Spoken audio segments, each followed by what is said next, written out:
Hi, and welcome to There's a Cow in My Marshmallow virtual show and tell.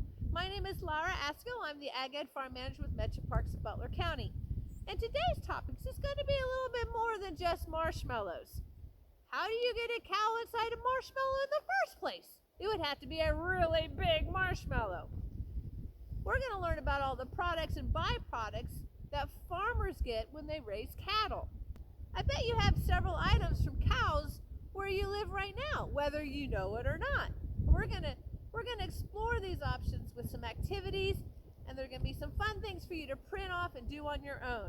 So, and as always, we're gonna end with our live animal demonstration. So let's go find out how the cow got inside the marshmallow. So one type of animal that farmers raise is called cattle.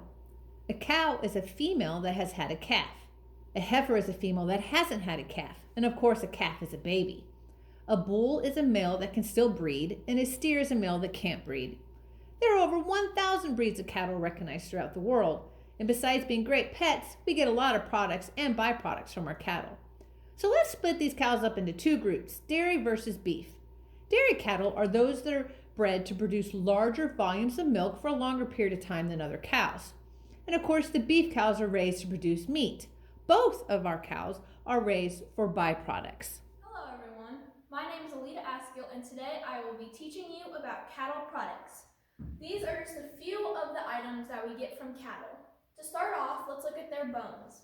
We get china and sugar from cattle's bones. Fireworks, downing detergent, paint, plastic bags come from their fat.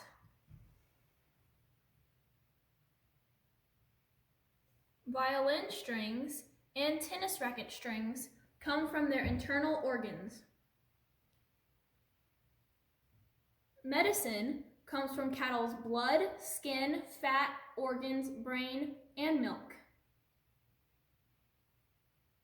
Their skin produces wallpaper and candy. Brushes come from their hair. Buttons and firefighting foam comes from their horn and hooves.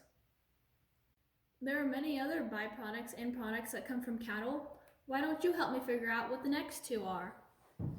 Here we have a drum, a leather jacket, and a baseball mitt. All of these come from the skin.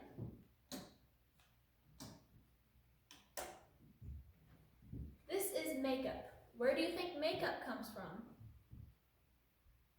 Makeup comes from the fat. Thank you very much for joining me and learning a little bit about the cattle products. So after seeing all those byproducts from cattle, what about some of the edible products? Individual cuts of meat like our steaks. We also eat the organs like delicious tongue, liver, kidneys, and don't forget the brains, at least if you're a carnivore, that is. We also have edible byproducts called fat, oil, and gelatin. Now our medicinal byproducts, there are more than 100 individual drugs made from cattle, which can help us with upset stomachs, preventing blood clots, assisting in childbirth, relieving hay fever, and even asthma symptoms.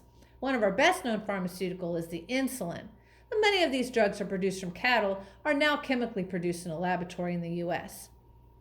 Which of these pictures are items that were made from byproducts from cattle? If you answered all of them, you are correct. So we have a very special guest, or should I say guests, for our live animal demonstration today. We're going to go visit the Stamper Farm, and guess what they raise? Cattle, and specifically Black Angus cattle for beef.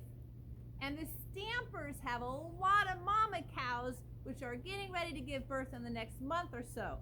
What fun to be on a farm with a bunch of baby calves running around. Let's go see what they are doing today.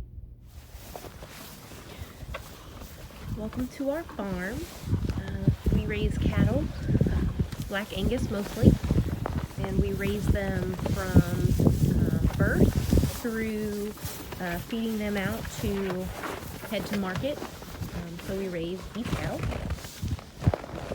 and we have this wintertime set up for feeding. We have 18 brood cows right now, which are the moms that actually are getting ready to give birth here at the beginning of March. have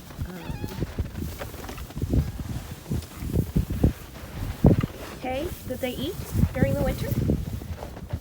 And during the summer, they just eat the grass that's in the pasture, and if we need to supplement with hay, we can.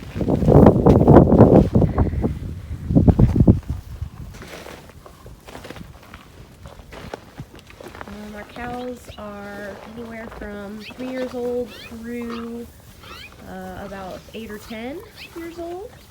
And all of these probably were born on our farm. It's kind of yucky with all the snow right now. Yeah. So all of these are very much pregnant and ready to have their babies here in the next couple weeks or month. They're fairly easy to take care of.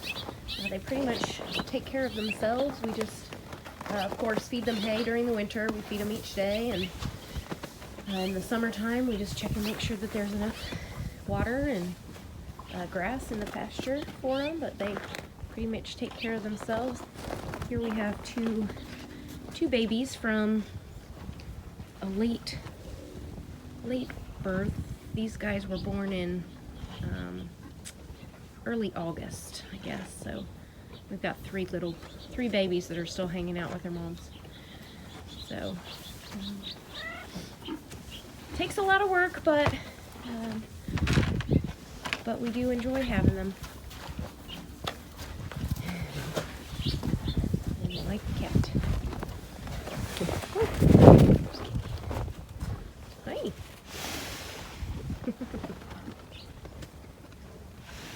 Hi. Well, thanks to Mrs. Sarah Stamper and the rest of her family for sharing their cattle with us today. And we wish all the mamas and the babies good luck this spring. Well, thanks for joining us for There's a Cow in My Marshmallow virtual show and tell. Hope you learned a little bit about the products and byproducts that farmers get when they raise their cattle. Our next virtual show and tell is scheduled for Sunday, February the 28th at 2 p.m. and its title is A Farmer's Native Friends. We're going to learn about all the native animals that help out a farmer here. Can't join us at that time? Don't worry. You can go to our website at yourmetroparks.net. And if you go to log off, shut down, get outside, you can view our virtual show and tells that we've got posted there at your own leisure. Thanks, everyone. Hope to see you in the parks.